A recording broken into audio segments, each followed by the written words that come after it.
തൃശൂരിൽ ജയിക്കും എന്ന ആത്മവിശ്വാസം മാധ്യമങ്ങളുമായി പങ്കുവച്ച് നടനും NDA സ്ഥാനാർത്ഥിയുമായ സുരേഷ് ഗോപി തിരഞ്ഞെടുപ്പിന് ശേഷം ആത്മവിശ്വാസം ഇരട്ടിയായി എന്നും പാർട്ടിയുടെ വിലയിരുത്തലും അങ്ങനെ തന്നെയാണെന്നും സുരേഷ് ഗോപി മാധ്യമങ്ങളോട് പ്രതികരിച്ചു.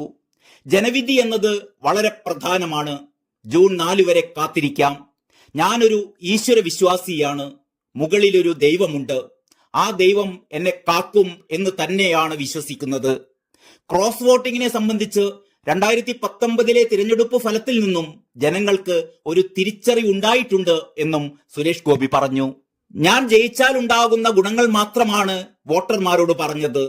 എതിർ സ്ഥാനാർത്ഥികൾ എത്ര പേരുണ്ടെന്ന് പോലും നോക്കിയിട്ടില്ല. തന്നെ നിയോഗിച്ചാൽ നിങ്ങൾക്കുണ്ടാകുന്ന ഗുണങ്ങൾ മാത്രമാണ് ചർച്ച ചെയ്തത്.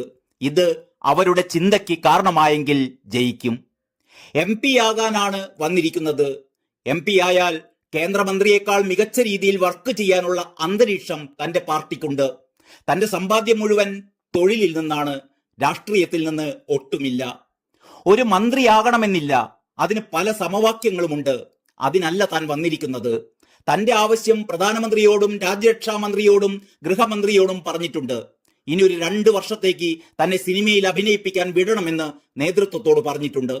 നിയമസഭാ തിരഞ്ഞെടുപ്പിന് 6 മാസം മുമ്പ് വരെയെങ്കിലും ഒരു മന്ത്രി എന്ന നിലയിൽ കേരളത്തിന് വേണ്ടി എന്തൊക്കെ ചെയ്യാൻ ആഗ്രഹിക്കുന്നുവോ അതിന്റെ 25% സാധ്യമാക്കി തരുന്ന 5 വകുപ്പുകൾ താൻ മനസ്സിൽ കോറിയിട്ടിട്ടുണ്ട്.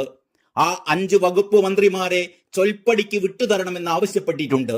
ചൊൽപ്പടി എന്ന് പറയുന്നത് ജനങ്ങളുടെ ചൊൽപ്പടിയാണെന്നും സുരേഷ് ഗോപി പറഞ്ഞു. തിരഞ്ഞെടുക്കപ്പെട്ടാൽ തൃശൂരിന് വേണ്ടിയാണ് അവർ എന്നെ തിരഞ്ഞെടുത്തത് എന്ന് ഞാൻ വിശ്വസിക്കില്ല. കേരളത്തിന് വേണ്ടിയാണെന്നും സുരേഷ് ഗോപി പറഞ്ഞു. തൃശൂർ പൂരം അലങ്കോലപ്പെടുത്തിയതിൽ ഉന്നതർക്കും പങ്കുണ്ട്. വിമർശനം വെറുതെ കാക്കിയിട്ടവനെ മാത്രം ഇല്ലായ്മ ചെയ്യാനാവരുത്.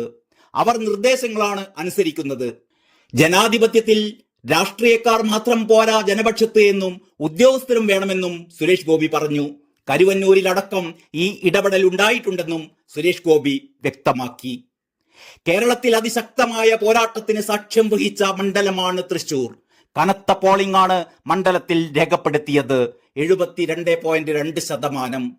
ഇത്തവണ എന്തൊക്കെ സംഭവിച്ചാലും തൃശൂർ എടുക്കും എന്ന് തന്നെയാണ് BJP അവകാശപ്പെടുന്നത്. എന്നാൽ യാതൊരു അട്ടിമറിയും സംഭവിക്കില്ലെന്ന് UDF-ഉം LDF-ഉം ഒരേ സ്വരത്തിൽ വാദിക്കുകയും ചെയ്യുന്നു.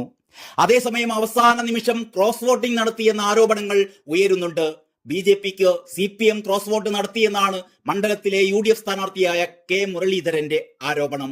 സമാന ആരോപണം CPM-ഉം നടത്തുന്നുണ്ട്. ഏതായാലും വിധിയറിയാൻ ജൂൺ 4 വരെ കാത്തിരിക്കാം. News desk Kalakaumudi.